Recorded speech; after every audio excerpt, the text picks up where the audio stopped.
राधे राधे। जय श्री कृष्णा, जय श्रीमन नारायण, जय शनिदेव। शनिवार व्रत कथा आरती। इस दिन व्रत रखने वाला व्यक्ति दिन में केवल एक ही बार भोजन ग्रहण करता है। शनिदेव का व्रत शनि ग्रह के कष्टों को दूर करने में सहायक होता है। यदि राहु केतु की दृष्टि खराब चल रही हो तो भी यह व्रत विशेष लाभकारी सिद्ध होता है। शनिवार के दिन शनि की पूजा होती है। काला तिल, काला वस्त्र, तेल, उड़द शनि को बहुत प्रिय है, इसलिए इनके द्वारा शनिदेव की पूजा की जाती है। कहते हैं कि इस व्रत को श्रावण मास के शुक्ल पक्ष से आरंभ करना चाहिए। बहुत से लोग भगवान सदाशिव की प्रसन्नता के निमित्त इस व्रत को करते हैं। शनि की दशा को दूर करने के लिए यह व्रत किया जाता है। शनिवार को प्रातः काल उठकर नित्य कर्म से निवृत्त होकर स्नान आदि करके शनिदेव का संकल्प करना चाहिए, फिर पूजा करनी चाहिए। यह पूजा यदि पीपल वृक्ष के नीचे की जाए तो बहुत उत्तम होती है। पूजन के बाद पीपल की प्रदक्षिणा भी अवश्य करनी चाहिए। शनि स्तोत्र का पाठ भी विशेष लाभदायक सिद्ध होता है। कथा है, एक समय सूर्य, चंद्रमा, मंगल, बुध, बृहस्पति, शुक्र, शनि, राहु और केतु इन ग्रहों में आपस में झगड़ा हो गया कि हम सब में सबसे बड़ा कौन है। सब अपने आप को बड़ा कह रहे थे। जब आपस में कोई निश्चय न हो सका तो सबके सब आपस में झगड़ते हुए इंद्रदेव के पास पहुंच गए और कहने लगे कि आप सब देवताओं के राजा हो, इसलिए आप हमारा न्याय करके बताओ कि हम नवों ग्रहों में सबसे बड़ा कौन है। राजा इंद्र इनका प्रश्न सुनकर घबरा गए और कहने लगे कि मुझ में यह सामर्थ्य नहीं है जो किसी को बड़ा या छोटा बतलाऊं। मैं अपने मुख से कुछ नहीं कह सकता। हाँ, एक उपाय हो सकता है। इस समय पृथ्वी पर राजा विक्रमादित्य दूसरों के दुखों का निवारण करने वाला है, इसलिए तुम सब मिलकर उन्हीं के पास जाओ, वही तुम्हारे दुखों का निवारण करेंगे। ऐसा वचन सुनकर सभी ग्रह देवता चलकर भूलोक में राजा विक्रमादित्य की सभा में जाकर उपस्थित हुए और अपना प्रश्न राजा के सामने रखा। राजा उनकी बात सुनकर बड़ी चिंता में पड़ गए कि मैं अपने मुख से किसको बड़ा और किसको छोटा बताऊं।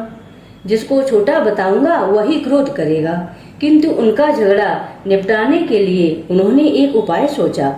उन्होंने सोना, चांदी, कांसा, पीतल, शीशा, रांगा, जस्ता, अभ्रक और लोहा आदि 9 धातुओं के 9 आसन बनवाए।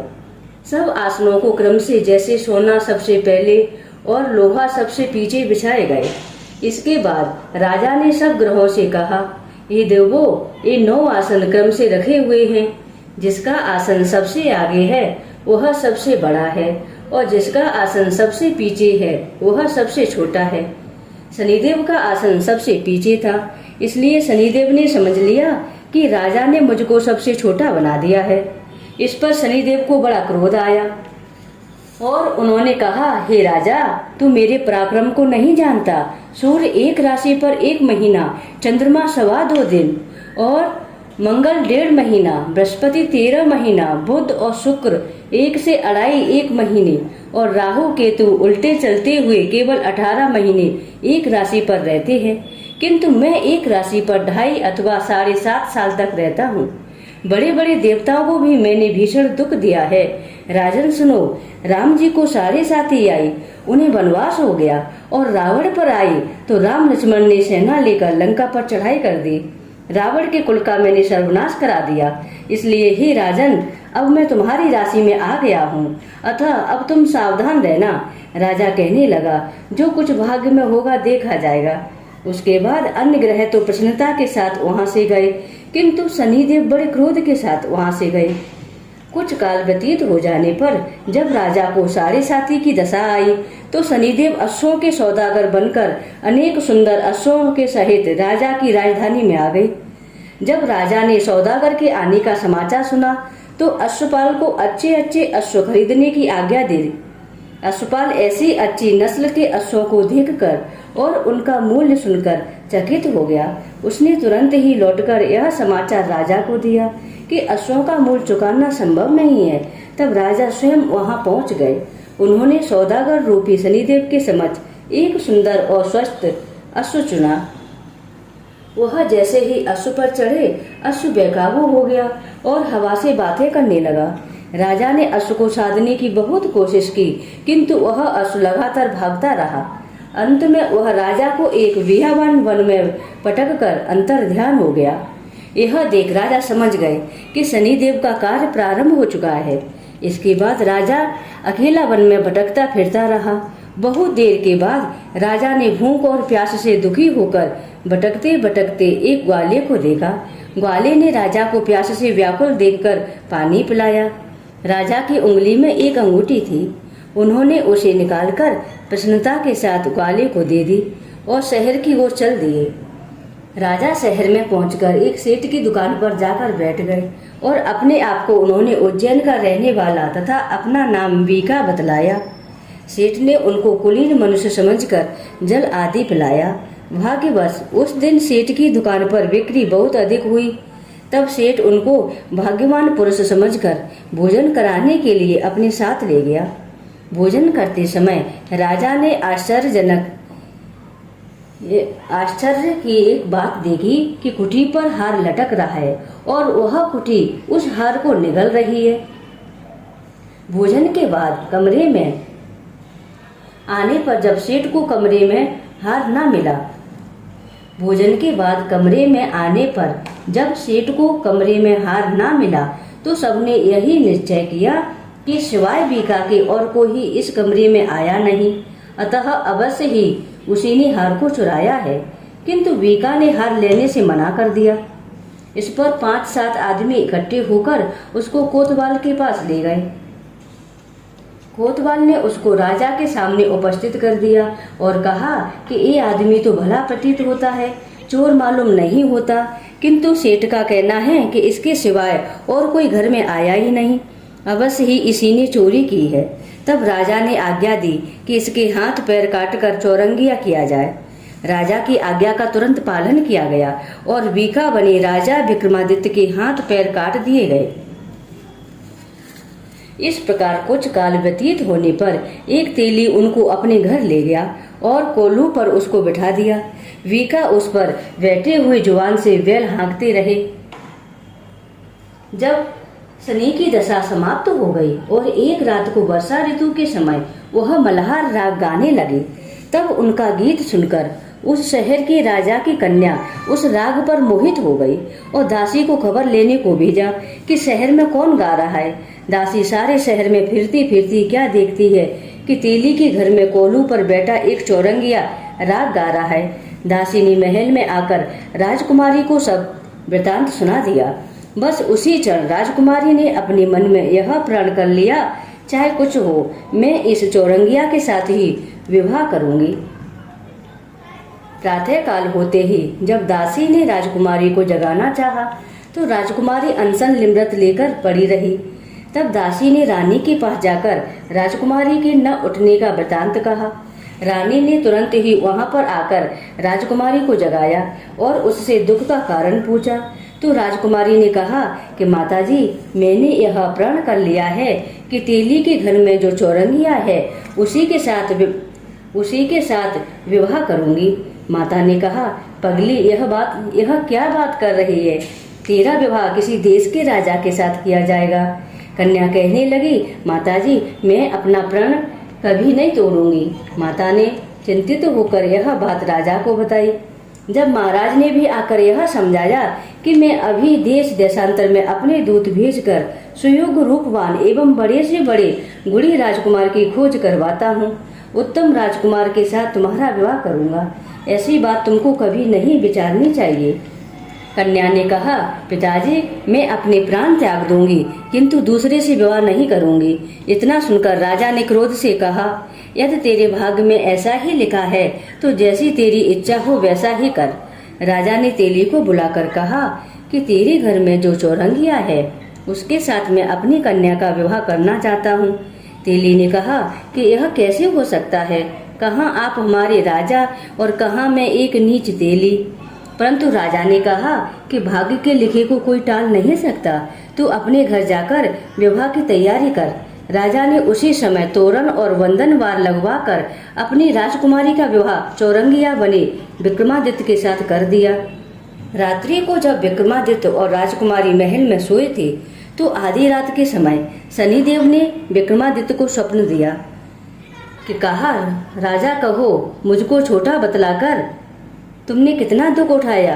राजा ने क्षमा मांगी। शनिदेव ने प्रसन्न होकर विक्रमादित्य को हाथ पैर दिए। तब राजा ने कहा, महाराज मेरी प्रार्थना स्वीकार करें कि जैसा दुख आपने मुझे दिया है ऐसा और किसी को न देना। शनिदेव ने कहा कि तुम्हारी यह प्रार्थना मुझे स्वीकार है। जो मनुष्य मेरी कथा सुनेगा या कहेगा उसको मेरी दशा में कभी किसी प्रकार का दुख नहीं होगा, और जो नित्य ही मेरा ध्यान करेगा या चींटियों को आटा डालेगा उसके सब मनोरथ पूर्ण होंगे। इतना कहकर शनिदेव अपने धाम को चले गए। राजकुमारी की आंख खुली तो उसने राजा विक्रमादित्य के हाथ पांव सही सलामत देखे। यह देखकर राजकुमारी को बहुत आश्चर्य हुआ। तब राजा विक्रमादित्य ने पत्नी को बताया कि वह कोई तेली नहीं बल्कि उज्जैन के राजा विक्रमादित्य हैं। यह बात सुनकर राजकुमारी अत्यंत प्रसन्न हुई। प्रातःकाल राजकुमारी से उसकी सखियों ने पूछा तो उसने अपने पति का समस्त वृतांत कह सुनाया। तब सबने प्रसन्नता प्रकट की और कहा कि ईश्वर ने आपकी मनोकामना पूर्ण कर दी। जब उस सेठ ने यह बात सुनी तो वह विक्रमादित्य के पास आया और राजा विक्रमादित्य के पैरों पर गिरकर क्षमा मांगने लगा कि आप पर मैंने चोरी का झूठा दोष लगाया, अतः आप मुझको जो चाहे दंड दें। राजा ने कहा, मुझ पर शनिदेव का कोप था, इसी कारण यह सब दुख मुझको प्राप्त हुआ। इसमें तुम्हारा कोई दोष नहीं, तुम अपने घर जाकर अपना कार्य करो। सेठ बोला कि मुझे तभी शांति होगी जब आप मेरे घर चलकर प्रीत पूर्वक भोजन करोगे। राजा ने कहा कि जैसी आपकी इच्छा हो वैसा ही करें। सेठ ने अपने घर जाकर अनेक प्रकार के सुंदर भोजन बनवाए और राजा विक्रमादित्य को प्रीत भोज दिया। जिस समय विक्रमादित्य भोजन कर रहे थे, एक अत्यंत आश्चर्य की बात सबको दिखाई दी कि जो कुटी पहले हार निगल गई थी वह अब हार उगल रही है। जब भोजन समाप्त हो गया तो सेठ ने हाथ जोड़कर बहुत सी मोहरें राजा को भेंट दी और कहा कि मेरे श्री कंवर नामक एक कन्या है, उसका पाणी ग्रहण आप करें। इसके बाद सेठ ने अपनी कन्या का विवाह राजा के साथ कर दिया और बहुत सा दान दहेज आदि दिया। इस प्रकार कुछ दिनों तक वहां निवास करने के बाद विक्रमादित्य ने शहर के राजा से कहा कि अब मेरी उज्जैन जाने की इच्छा हो रही है। फिर कुछ दिन के बाद विदा लेकर राजकुमारी मनभावनी, सेठ की कन्या श्री कंवरी तथा दोनों जगह के दहेज में प्राप्त अनेक दास दासियां रथ और पालकियों सहित विक्रमादित्य उज्जैन की तरफ चल दिए। जब वे शहर के निकट पहुंचे और पूर्ववासियों ने राजा के आने का समाचार सुना तो समस्त उज्जैन की प्रजा अगवानी के लिए वहां आई। तब बड़ी प्रसन्नता से राजा अपने महल में पधारे। सारे शहर में बड़ा भारी उत्सव मनाया गया और रात्रि को दीपमाला की गई। दूसरे दिन राजा ने शहर में यह सूचना कराई कि शनि देवता सब ग्रहों में सर्वोपरि हैं। मैंने इनको छोटा बतलाया, इसी से मुझको यह दुख प्राप्त हुआ है। इस कारण सारे शहर में सदा शनि की पूजा और कथा होने लगी। राजा और प्रजा अनेक प्रकार के सुख भोगते रहे। जो कोई शनि की कथा को पढ़ता है या सुनता है, शनिदेव की कृपा से उसके सब दुख दूर हो जाते हैं तथा इस जन्म में वह समस्त सुखों को भोग कर अंत में मोक्ष को प्राप्त होता है। अतः शनिवार की कथा को व्रत के दिन अवश्य पढ़ना चाहिए।